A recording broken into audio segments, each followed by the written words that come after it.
Maayong adlaw. Narito si kaibigan, no. Kinumpirma po ng ating kaibigan ngayon ang namataan po doon sa Dubai.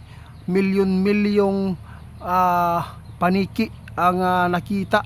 Kung sino man po yung taga Dubai na mga subscriber po natin, napakarami po tayong mga kababayan po doon na nag-subscribe sa atin, no.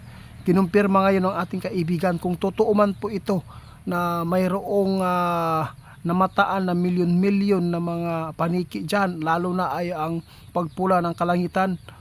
Posible itong sakuna ang mangyayari, at saka yung buhay ng tao ay marami pong mawawala dito, at saka yung paniki ay hindi talaga maganda yan, kasi maraming mga jablo at maraming mga demonyo na lalabas po talaga dito, guys, dahil po sa paniki. Hindi talaga maganda ito, kaya kinumpirma ngayon ng ating kaibigan na maihatid sa inyo ngayon, para po ay malabanan natin kung ano man po ang mangyayari po dito sa daigdig, kaibigan. Salamat sa inyo, kinumpirma po ninyo ito.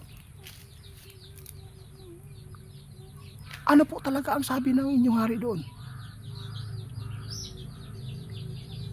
Ito ang sabi ng hari ninyo. Nakakatakot naman po ito sa lahat po na makapanood, ha. Sabi ng ating kaibigan, no, maghanda po daw ang lahat ngayon, dahil sa sign na yan ay posible itong may mga kababalaghan po na mangyayari na hindi pa natin nasagupa. Yatay na. Uya kaibigan, kung saon man eh.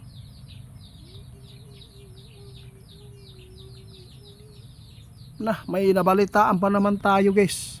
Ang araw ay may masamang nangyayari na, no?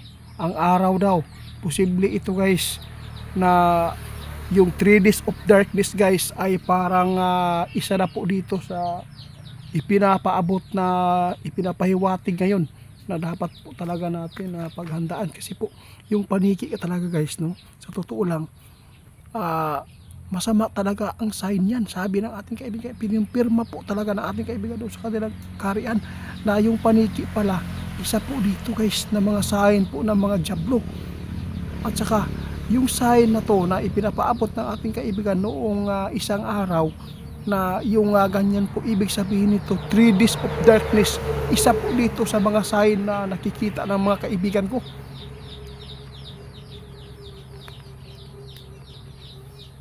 Wala na pong babanggitin si kaibigan ngayon, guys, na mga lugar na kailangan na maghanda. Buong daigdig na po talaga ito, guys. Kasi po doon po sa ibang bansa nangyari yung no, mag-ingat po tayo ngayon, ha. Hindi po ito pananakot, kundi ipinapaabot po ito sa atin at pinasa. Kung sino man po yung magpatotoo dyan na taga Dubai, kung mayroon man po talaga, kasi napakarami na po talagang lumalabas po ngayon dito. AI pang ginagamit para lang makapaabot po ng mga kababalaghan na nangyayari po dito sa ating mundo. Kaya sinabi ng ating kaibigan, huwag po tayong magpanik, huwag po tayong matakot, maging matatag po ang lahat, maging masunurin tayo sa Panginoon ngayon, lalo na ay papalapit na talaga ang kawakasan siguro dito, guys. Kaya kami po ay naghihikayat po sa inyo, kung ano man po ang ipinapaabot kayo ng mga sign. Kinumpirma ng ating kaibigan na kailangan talaga na paghandaan po daw natin ngayong taon na to, kasi malapit na po ang New Year eh. Kaya mag-ingat, dublihin po natin ang ating pag-iingat ngayon sa 2026. Salamat kaibigan, kasi po napakabuti po ninyo. Pinaghirapan ng ating kaibigan ngayon, guys, na makuha, na makumpirma ang mga sign na ito ay namataan doon sa Dubai, na mayroon pong milyon-milyong paniki, at saka nagkakulay na kaulapan na dugo, pula. Kaya nakakatakot po ito. Hindi po ito normal ito, guys, kasi ang paniki, guys, masama talaga itong sign na to, kasi yung paniki isa po dito sa hugis sa demonyo, di ba kaibigan?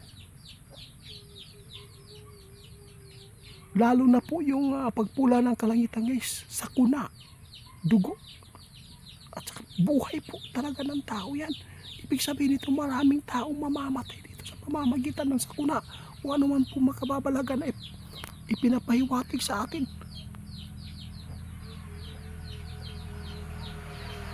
Grabe kaibigan, salamat sa inyo. Sa lahat ng makapanood sa amin, i-share ninyo paliw guys. Kaya daghan na pud ani na mahitabo na problema sa ato ang mundo. Daghan kayo dapat karon maganda ta, lalo na ngayon ang mga jablo na ginagawa talaga nila ngayon, no? Parang laruan na lang po yung tao eh. No, grabe po ang mga patayan. Kaya mag-ingat po tayo. Kung magsalubong man tayo sa New Year, hindi po ang material po natin ang ating ginawang para mapasaya po tayo. Hindi. Ang gagawin, pasalamat tayo dahil po nakaabot tayo ng ganyan na mga taon o bagong taon. Yun po ang pero yung iba-iba doon magpaparty, inuman dyan, inuman dito, hantod pag lasing magpapapatayan dahil po ay hindi nagkaunawaan dahil hindi na maganda po ang pag-iisip. Kaya yun po ang dapat po natin gawin, hindi po yung paputok ng paputok para lang maligaya, di ba kaibigan? Sabi ng ating kaibigan, ang New Year, isa po dito pasalamatan natin kasi iniingatan po tayo sa taong ito. Diba? Salamat kaibigan sa mga paalala. Guys, paki-report ni Ghost Hunter 88 Pansa kasi scammer po yan. Hindi po yan si Ghost Hunter 88 yan. Mga video ko lang ang ninakaw nila.